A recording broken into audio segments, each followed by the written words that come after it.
Welcome to the world of probiotic foods. This is Cultured Food Life with your host, Donna Schwenk. Welcome, everybody, and thanks for joining me. We're going to be talking about Kefir Soda FAQs today, the frequently asked questions about Kefir Soda. I get a lot of people that are making this soda, and they're just loving it. I love it, but there's a few questions and a few things that they are trying to understand. I want to help you because it's pretty simple, it's pretty straightforward, but there's some things that maybe you're not understanding. Like if your Kefir soda is not getting fizzy, I can help you with all of that. Okay, so let's get started. The first question is, what liquid should I use? What kind of juice or coconut water should I use to make Kefir soda? Because you're going to use half water and half juice to make this soda. So always use 100% fruit juice. You can make it homemade. You can do store-bought with the least additives as possible when you buy it from the store, or coconut water. Now, make sure that the coconut water or the juice that you purchase has at least 20 carbohydrates per 8 ounces. Usually juices have like 30 to 36, which is even better. But a lot of coconut waters don't have very many carbohydrates because there's not that many carbohydrates in coconut water. So you need to find one that has 20, or if it has 11 carbs or less per 8 ounces, then you're going to need a little more food for your microbes. So you can add a couple, like 2 teaspoons of sugar to increase the amount of carbs. Now remember, this is what the good yeast need to make this food into a drink. You're not going to get the sugar. The sugar's not for you. It's for the microbes. The sugars are reduced by over 85% in the first couple of days, and even more so as it ferments in the fridge. So the sugar's not for you. It's for the microbes. And that's what gives it that sour, tart taste. Well, it's actually not as sour and tart tasting as, like, say, kefir. It's more of you just won't taste the sugar taste. And it will make it very bubbly because it needs those, basically, microbes need the food, the sugars in that juice to turn it into a bubbly drink for you. One of the biggest yeasts that's in kefir soda is Saccharomyces boulardii, which is also in kombucha. And that is what is going to make your soda very, very bubbly. Now, you will also need water. I like to use lightly filtered water or spring water. I get my water, mine has a lot of minerals in it, the water that I use. And that's why we don't recommend using distilled water or reverse osmosis where it takes out the minerals. If it doesn't add those minerals back in, you need to find something that does, because fermentation does need minerals. And you need minerals.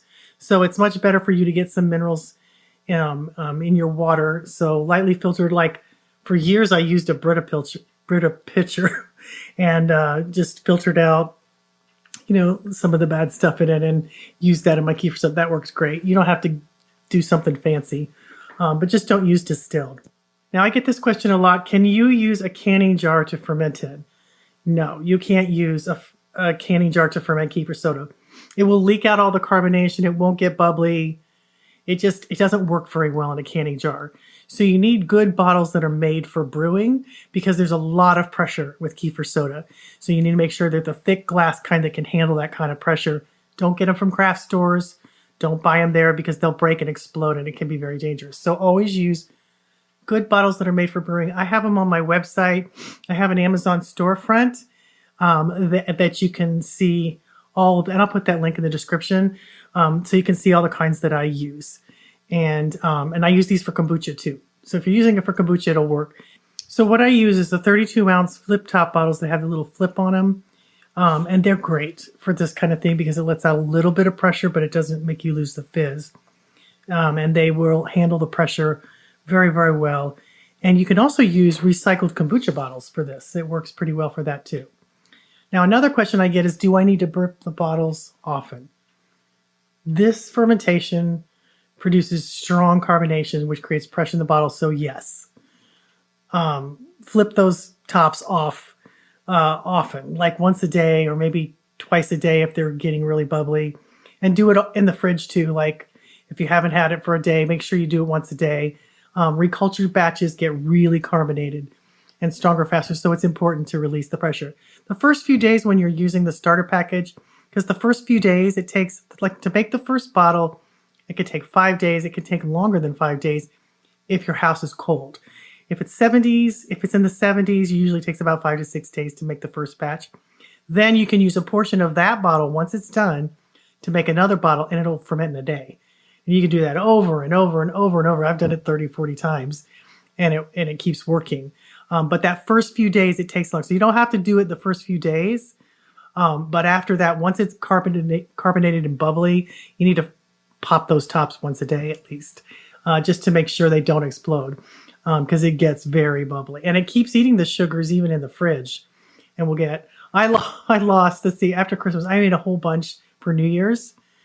And I had a whole bunch of bottles, and I found one that I'd forgotten about that was because we have so many fridges. I had one in the other room. And so I went in there and opened it. Oh my gosh, it went everywhere. I lost half the bottle, maybe 3/4 of the bottle. It was all over my fridge. It was all over my floor. I had to clean it all up because it had been in there and I hadn't popped the top on it. So it had been a little while. So it had been over a week. So anyway, but oh gosh, it made such a mess. But this used to happen with kombucha too, if it would get really bubbly. And I had permanent purple grape stains on my ceiling when I first started making these bubbly sodas because I wouldn't pop the tops. And my husband was like, I've painted those ceilings so many times. And he would be in the living room and he'd hear that boom. And he'd go, what was that? And I was like, nothing. It would be purple stains on our ceiling because I had made grape juice. But I learned you need to pop those tops every day because it would get super bubbly and over ferment, and you can't leave them in the fridge for several weeks and not pop those tops. So that's just a warning. And as long as you do that, you're good. So, okay. So how long does an unopened sachet of culture keep in the refrigerator? The best by date is printed on the pouch, and you can keep the starter cultures in the fridge or freezer, but they should last at least a year, 2 years. But you'll see the little date on the back that'll give you. But the longer, as long as you keep them in the fridge or the freezer, they're going to last a lot longer for you. So it lasts a long time. Okay, so how long will the bottle keep in the fridge? Okay, so it will be good in your fridge for a very long time. 1, 2, I've had mine in there for over a month, but it just gets very carbonated. It gets very tart tasting because those microbes continue to eat all of the sugar out. Because 85% is gone in the first few days, and then it drops to hardly anything after about a week. So the flavor and the fizz will change. You'll get less fizzy the longer it stays in the fridge. But that Saccharomyces boulardii, that good yeast, and the other good bacteria in there, preserve that and keep it safe to drink. It may not taste as good, but it can last. I would say it's best to consume it within a week to 2 weeks, because it'll get really strong tasting, and it will weaken over time. You won't get as much fizz. Okay, can I use less than a half a cup for my previous start to ferment a new bottle? You can. I've done it with 1/4 a cup or 1/3 of a cup, but you need to experiment because it depends on how strong your batch is. If your bottle's really strong and has a lot of carbonation, then you probably don't need a half a cup. You probably could do 1/3 or 1/4. But if you don't use enough, it won't ferment as fast. But sometimes it will. It just depends on. Fermentation is a very individual thing. It depends on the temperature in your home. It depends on how weak the starter is that you've had, how long it's been in the fridge. You just kind of have to experiment. But yes, you can use less than, because oftentimes I won't have a half a cup and I'll use less and it's fine.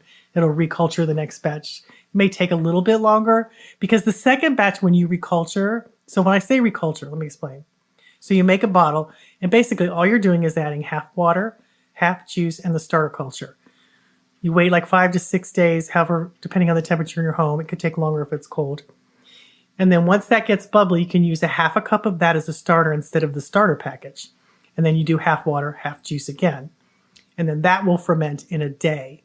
So sometimes maybe a little longer. It just depends on the temperature of your home, but it ferments very fast. So pay attention. So sometimes I'll forget to save a half a cup. So I only have like 1/4 to 1/3.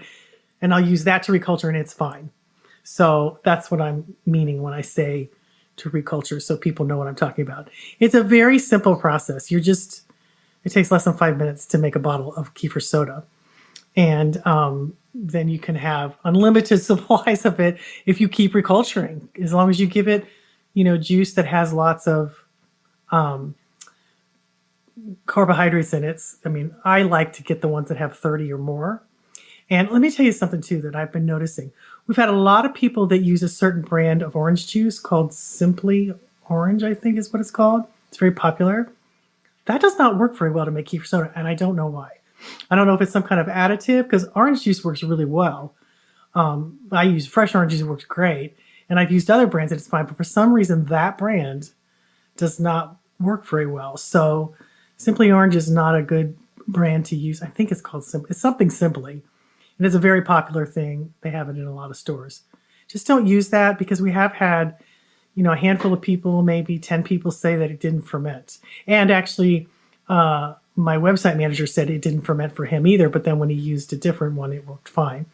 So that's just I don't know why, because I don't know what's in it that's making it not do that. But the other thing is, guys, orange juice from the store really isn't orange juice. I mean, when they make orange juice, they put it in these big vats and then they pasteurize it. So that kills all the vitamin C.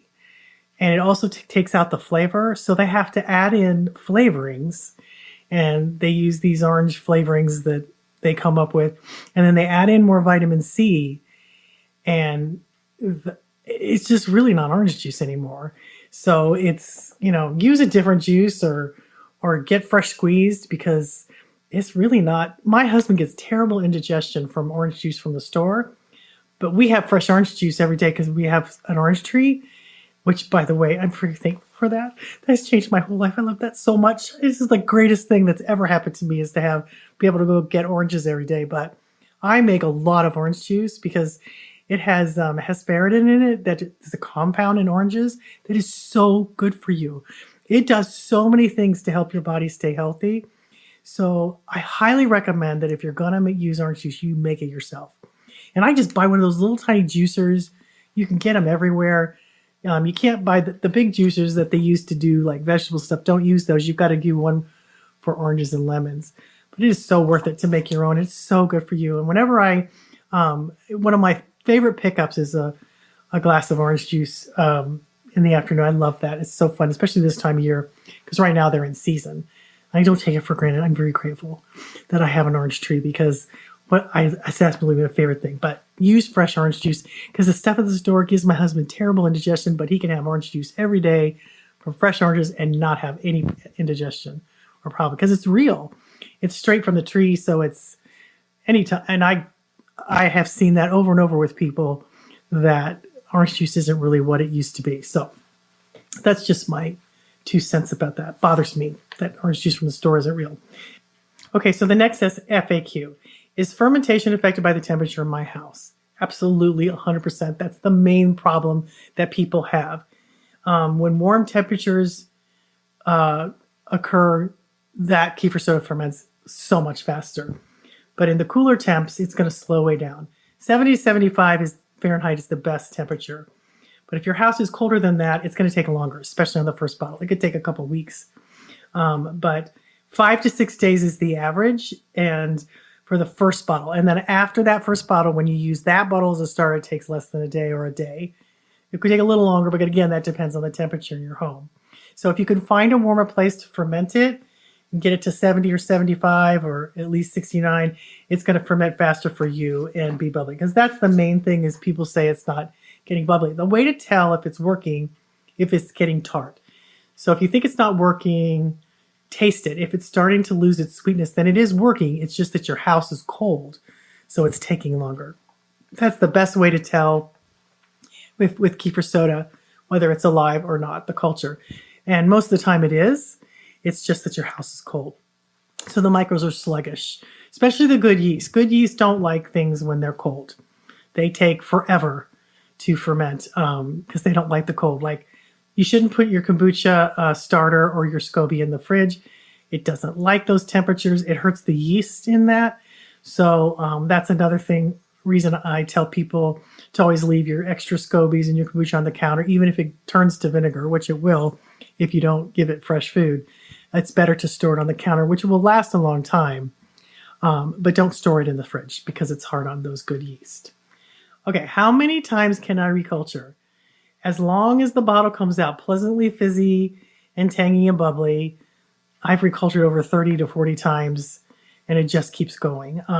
I have made, okay, so my batches I made at New Year's, I made some before Christmas, so in the beginning of January, or beginning of December, and then that was three weeks, and I'm still reculturing from those batches in December, and it's February now. So, and then they just keep reculturing, and they just go forever. As a matter of fact, we drank one this weekend, and then somebody didn't save me enough in the bottom of the bottle, so I had to I'm going to have to use a new starter package because we had like 3 or 4 bottles in there, and people kind of know at my house to not drink it all, and then somebody did, so somebody's in trouble. I don't know who that is. But it's nice because it just does it faster, and you get the same effects. So, okay, here's another question. Can I make larger quantities? Yes, absolutely. You can do that starting with the second batch. Make the first batch the normal way because that starter is only designed for the 32 ounces. But if you want to make a big bottle, just double the starter. So instead of using a half a cup of the starter, use a cup of the starter. And then 4 cups of juice or coconut water, whichever one you want to do. And it might take a little longer to ferment. It just depends. But just watch it and you can make bigger bottles. They have bigger bottles that you can buy. But again, make sure they're the strong bottles made for brewing. So what could affect the carbonation? That most of the time is the temperature. The warmer the temps, the faster and stronger the carbonation. Strength of the starter does matter. Sometimes when I've used starters that aren't very bubbly, they still will ferment, but it takes them longer. So that's another thing. So if you're a starter if your other bottle isn't very bubbly anymore, you could still try to use that as the starter because I've done that many times. And it works, it just takes longer. So the amount of sugar in your mixture is huge as to determining how bubbly and fizzy your kefir soda will be, because eating those sugars, and that's what's creating the bubbliness. So the sweeter the sugars in the juice you're using, the faster and stronger the carbonation. Ratios of juice to water also matter, and we usually use half and half of each. So half water, half juice, or half coconut water. And there's a sweet spot during fermentation where your bottle is nicely carbonated, really tangy, and has lost some of its sweetness, which you want because you don't want all that sugar. And that's when you need to put it in the fridge. When it starts to get bubbly like that, let it go in the fridge. And if you let it longer on the counter, the fermentation weakens, and then you don't get the good fizz that you would like. And guys, gently open those bottles to release them because it can be very carbonated. And coconut water is a little bit different than the juice just because it naturally doesn't have as much sugar. And most of the coconut waters out there don't have enough sugar so that people don't get bubbly soda. So you're going to add a little sugar. You can use raw sugar. You can use any kind. Remember, again, the sugar's not for you. It's for the culture. And then you'll have a nicely carbonated coconut water because coconut water kefir soda has about 10 times the probiotics in it that even when you use juice. It's incredible. But there's a lot of properties in coconut water that have a lot more benefits. They have like electrolytes in there, things your body needs, but it also seems to increase exponentially in coconut water by a lot, billions and billions and billions. So it's a very, very good soda, and you'll love making it. So I hope that helps, and I hope you enjoy your kefir soda because it's fabulous. So we will talk to you next week, guys. Thanks for listening.